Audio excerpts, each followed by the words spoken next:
আসসালামু আলাইকুম। আজকে আমার আনন্দের দিনে একটা নিকৃষ্টতম অভিজ্ঞতা পার করলাম। আজকে আমার সহধর্মিণীর সিজার করানো হলো। একটা ক্লিনিকে তার আল্ট্রাসোনো করা হলে বাচ্চার ওজন ৩ কেজি ১০০ গ্রামের আশেপাশে দেখাইছে। পরের দিন অন্য ক্লিনিকে আল্ট্রাসোনো করানো হলে তারা দেখালো ৩ কেজি ৬০০ গ্রামের উপরে এবং বলল বাচ্চার ওজন বেশি হয়ে গেছে, দ্রুতই সিজার করাতে হবে আজকের ভিতরেই। এর সাথে আরও একটা কথা বলি, আমার ধর্মিণীর বয়স ১৮ বছর। এই পর্যন্ত সব একরকম আছে। এরপরে যখন তাকে সিজার করানোর জন্য অন্য রুমের দিকে নিয়ে যাওয়া হলো, আমি ডাক্তারদেরকে বললাম, আমার স্ত্রীর যেখানে সিজার হবে সেই পরিবেশটা আমি একটু দেখতে চাই এবং আমার স্ত্রীর অবাসের ইনজেকশন দেওয়া পর্যন্ত আমি ওইখানে থাকব। যেহেতু পুরুষ ডাক্তার ইনজেকশনটা দিবে, আমি সেই পরিবেশটা একটু দেখব, কিভাবে ইনজেকশন দিচ্ছে। আমাকে তারা দেখার অনুমতি দেয়নি। এতটুকু দেখার কি আমার কোনো অধিকার নেই? আমার স্ত্রীকে কোথায় নিয়ে যাচ্ছে, কে আছে, কিভাবে কি করছে, সেই পরিবেশটুকু আমার দেখার অধিকার নেই? আমি তাদের কাছে কত কাকতি মিনতি করেছি, তারা আমাকে যাওয়ার সুযোগ করে দেয়নি। আমি তাদেরকে কত করে বললাম, আমি শুধু ওই পরিবেশটা দেখে চলে আসব, শুধু পা ধরা বাকি ছিল।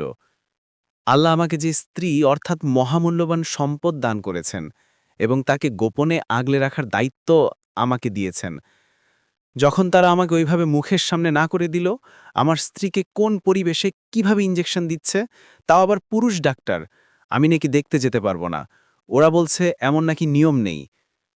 মেডিকেল সেক্টর কি এতই অধঃপতনে চলে গেল যে একজন স্বামী তার স্ত্রীকে নিয়ে যাওয়া হচ্ছে অন্য একটা রুমে, যেখানকার পরিবেশ তার স্বামী দেখতে পারবে না, অথচ সেখানে একটা পরপুরুষ উপস্থিত থাকবে।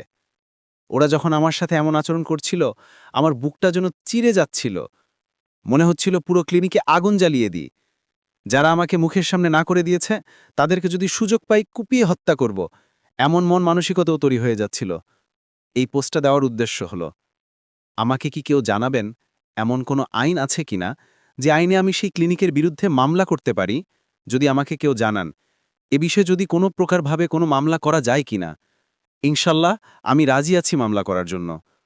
আমার শেষ নিঃশ্বাসটুকু পর্যন্ত এই বিষয়টা আমাকে খুব কষ্ট দিবে একজন ব্যর্থ স্বামী হিসেবে। যদি ওদের বিরুদ্ধে কোনো স্টেপ নিতে পারি, তাহলে মনকে কিছুটা সান্ত্বনা দিতে পারব। এ বিচার হয়তো কেউই শুনবে না, কিন্তু একজন আছেন যিনি আমার এই বিচার শুনবেন। আমি সেই মহান রবের কাছে আমার এই বিচার দিয়েছি, যারা একজন স্বামীকে তার স্ত্রীর পর্দা রক্ষার্থে বাধা দিয়েছে। একটা পরপুরুষ যেখানে থাকতে পারবে, অথচ স্বামী সেখানে থাকতে পারবে না।